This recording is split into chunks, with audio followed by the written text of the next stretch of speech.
बच्चे का ईमान। मोहल्ले की मस्जिद में असर की नमाज खत्म हुई थी।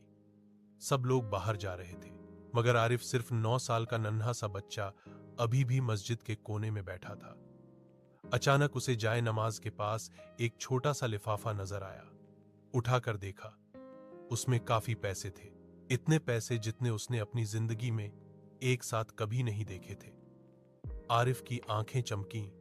फिर दिल में एक आवाज आई, अगर मैं यह रख लूं तो किसी को पता भी नहीं चलेगा। लेकिन इसी लम्हे मुअज्जिन साहब की बात याद आई। ईमान की पहचान यह नहीं कि बड़ों में कौन ईमानदार है, असली ईमान तब होता है जब बच्चा भी गलती से बच जाए। आरिफ ने तुरंत फैसला कर लिया। वह सीधा इमाम साहब के कमरे में गया और बोला, मौलवी साहब, ये पैसे मस्जिद में मिले हैं। मैं डर गया था कहीं ये हराम न हो जाए, इसलिए ले आया हूं।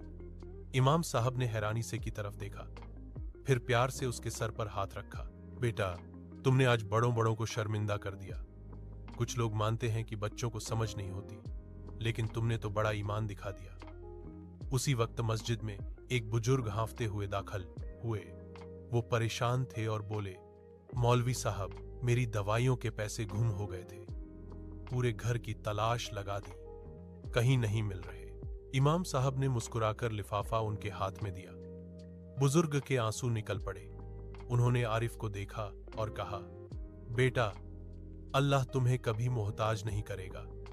तुमने आज एक बूढ़े की जिंदगी बचा ली। बुजुर्ग ने जेब से 500 रुपए निकालकर देने की कोशिश की, मगर आरिफ ने पैसे लेने से इनकार कर दिया। मैंने यह सिर्फ अल्लाह के लिए किया था। बुजुर्ग ने आंखों में आंसू लिए कहा, इसीलिए अल्लाह तुम पर रहम करे।